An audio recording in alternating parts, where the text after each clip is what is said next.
Et c'est là que se trouve aussi Osiris.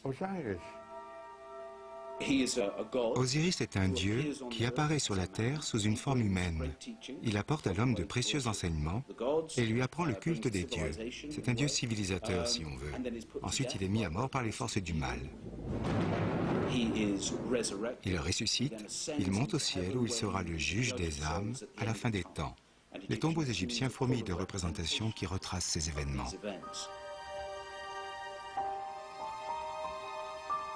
Dans l'Égypte ancienne, Osiris se trouve dans la constellation d'Orion. C'est le bon berger des étoiles, ces âmes qui sont dans les cieux.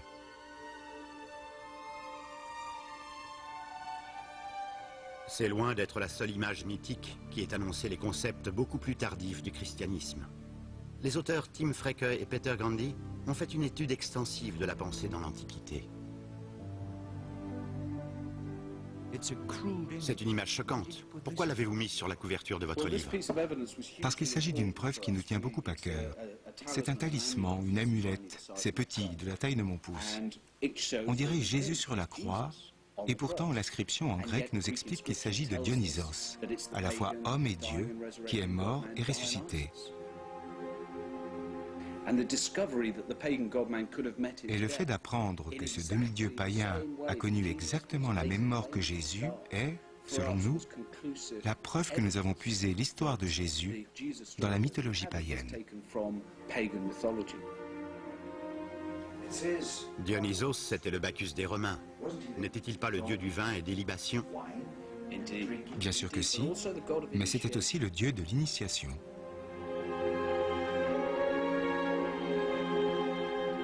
Dieu du vin, à l'origine, est dieu mineur. Dionysos, c'est-à-dire littéralement fils de Dieu, se transforme plus tard en rédempteur. Un divin enfant, assis, curieuse similitude, comme l'enfant Jésus sur les genoux de sa mère. On lui rend grâce avec du pain et du vin pour commémorer son sacrifice et sa mort sur une vulgaire croix. Il ressuscite et monte au ciel. C'est la version grecque d'Osiris. La tradition veut que ce soit Pythagore qui, après avoir parcouru l'Égypte et étudié 20 ans dans ses temples, ait rapporté en Grèce la grande sagesse mystique des Égyptiens qui est associée à l'idée d'Osiris.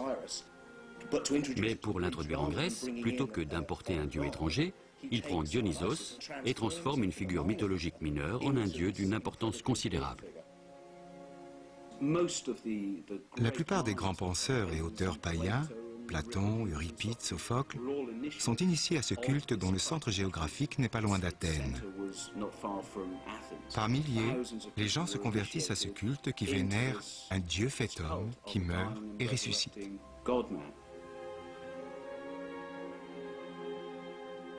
Le christianisme doit-il quelque chose à une culture si ancienne ou à d'autres cultures?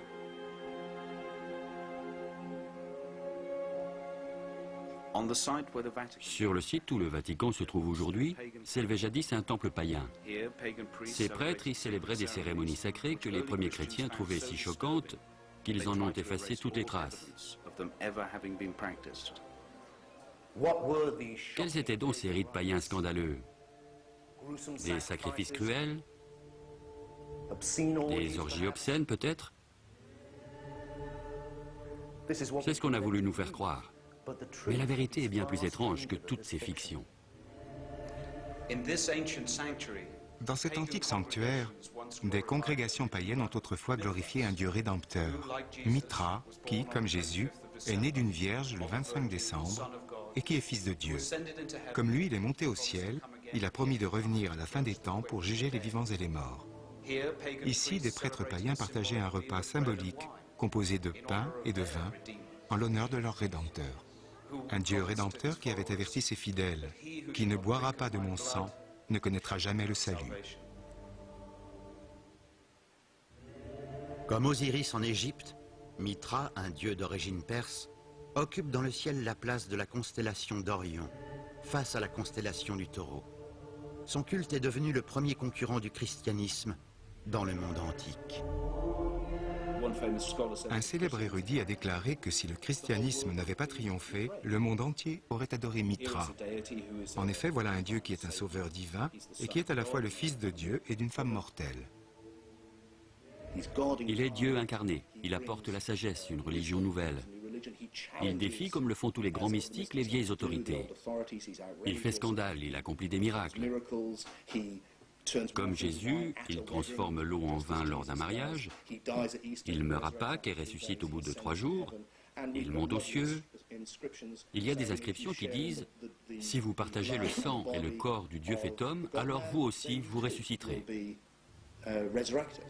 Si bien que tous les motifs que nous associons à l'histoire de Jésus existent d'ores et déjà dans l'histoire d'Osiris et de Dionysos. Comment les premiers auteurs chrétiens expliquent-ils ces similitudes? Pour les plus convaincus, il s'agit d'une parodie diabolique. C'est du plagiat par anticipation. C'est le diable qui s'est emparé de ces idées parce qu'il sait qu'un jour elles apparaîtront. C'est lui qui a forgé ces mythes au cours des siècles pour mieux fourvoyer les humains. Si bien d'ailleurs que lorsque Jésus survient, personne ne le croit. Voilà pour l'approche littérale. Mais ces interprétations-là, on ne les trouve pas avant le IIe siècle.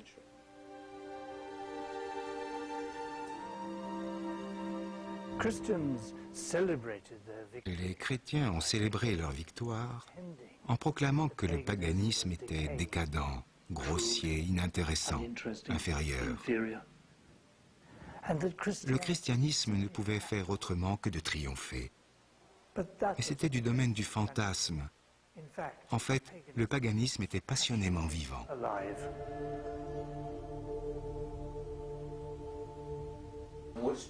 Que signifie le mot païen? Pour les chrétiens, c'est une insulte. Païen signifie paysan. Les deux mots ont la même racine. Les chrétiens sous-entendaient par là que les gens qui avaient bâti des pyramides et des figures comme Euripide, Sophocle ou Platon étaient des individus arriérés et superstitieux, sortis du fin fond de leur campagne. Qu'est-ce qui a transformé votre vision du paganisme? L'étude de la spiritualité païenne et la découverte de la richesse de la philosophie mystique qui est au cœur du paganisme.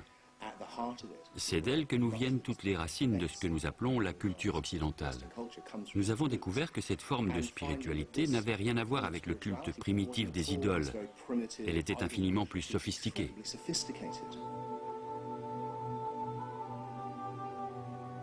Les catacombes. Elles évoquent les premiers chrétiens. Or, ce bon pasteur est le dieu rédempteur Attis, originaire d'Asie mineure. Certes, le message chrétien « Aimez vos ennemis » peut sembler révolutionnaire. Et il est à l'opposé de la loi du talion, œil pour œil et dent pour dent. Mais on trouve dans la philosophie païenne des principes selon lesquels le vrai sage doit se laisser battre comme un âne et aimer celui qui le frappe. Il doit être le frère et le père de tous les hommes.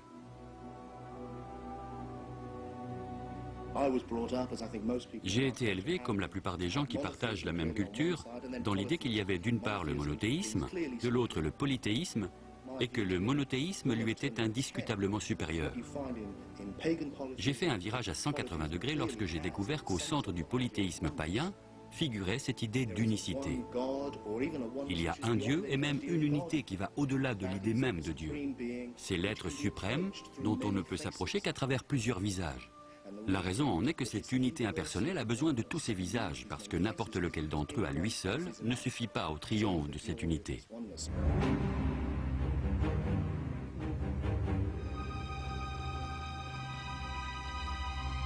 Exemple, l'Inde, pays de milliers de dieux et de déesses. Et pourtant, n'importe quel Indien vous dira que tous ces dieux et ces déesses ne sont que des facettes de l'unité, que tout est un, que tout est divin, infini et incompréhensible à l'homme.